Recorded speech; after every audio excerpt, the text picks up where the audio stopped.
Greetings, ladies and gentlemen, it's your guy JLS Friday here, and I'm here to review the Thomas episode, Over the Hill. Yes, called Over the Hill. So this episode is about the continuation of the Christmas coffee pot. Glynn is now part of the Earl's estate, and Stephen thinks that the Earl prefers Glynn over him. Sounds familiar at all? But when Stephen Challenges Glynn to a race, they don't go fast, but the Earl mentions that he's going to open up a museum, and he's going to have Stephen and Glynn as the main attraction. So technically, Stephen is still the Earl's,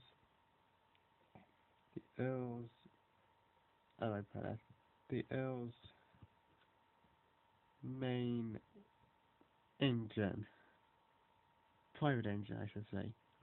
And so, I don't know if this is as good as the Christmas coffee pot, but this episode comes in a close half. I just love this episode. I don't know if it's better than the Christmas coffee pot, or the Christmas coffee pot is better than this episode. I'm not sure, but this episode is really good. There are so many things to talk about. Let's start with the plot. It is a bit cliche. You know, it's all about Stephen thinks that the Earl prefers Glynn over him. Where have we seen that before? Oh gee, someone else will in the comments for me. Now, the big thing that happened in this episode. Can you guess what I'm talking about? They put in Eye of the Tiger. I'm not joking. The scene where Stephen and Glynn are about to have a race, you can hear Eye of the Tiger theme playing, but not all of it exactly. Just the opening theme, just the opening music, like dun dun dun dun dun dun dun. I mean, just hear that.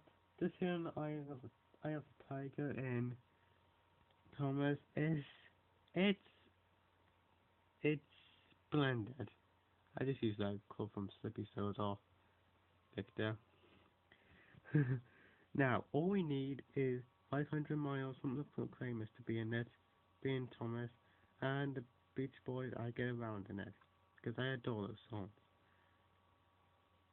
Although I do think if they're going to make another Donald and Douglas episode, they should include 500 miles, because Proclaimers lost Scottish, Donald and Douglas lost Scottish, and all the British in that episode. That's on. But I kind of wish they added lyrics in this episode. Although it could get a lawsuit though. So anyway, it's really good to see Millie again as well. We haven't seen her at all in season 19, so it's good to see her again. The King of the Railway characters. Millie didn't appear in season 19, unfortunately, but it's good to see her back again. And you can't go wrong with the animation. The animation is spot on, especially the render of Glynn. It just looks good. And the scene where Glynn and Stephen are just going up the hill slowly, although it could be like so Stephen already after me to use pass. Like when Stephen and Glynn are talking about, I think, calling I like how Stephen and Glynn are like, would you like a glass of milk with that, youngster Gordon? How many times is Gordon gonna get roasted throughout the whole series? First we got like Thomas roasting him, Edward roasting him, Philip roasted him. Yeah, and now Stephen and Glynn. How many times is Glynn gonna get roasted? I just love that. And also, the ending line where Will said there should be a race for classic engines every year. That automatically makes me think of the Great Railway Show, The Great Race. Yeah, and Stephen was in the Great Railway Show. No, delivering as a brass band. Yeah. Overall, I think Overhell. I'm not sure if it's good as the Christmas coffee pot or Christmas coffee pot is better than Over the Hill. But I still it's a really doable episode. That's why I give it a 10 out of 10. So, what do you guys think of Over the Hill? Leave your comments down below. This is JLS signing up. Don't forget to speak your sandwich.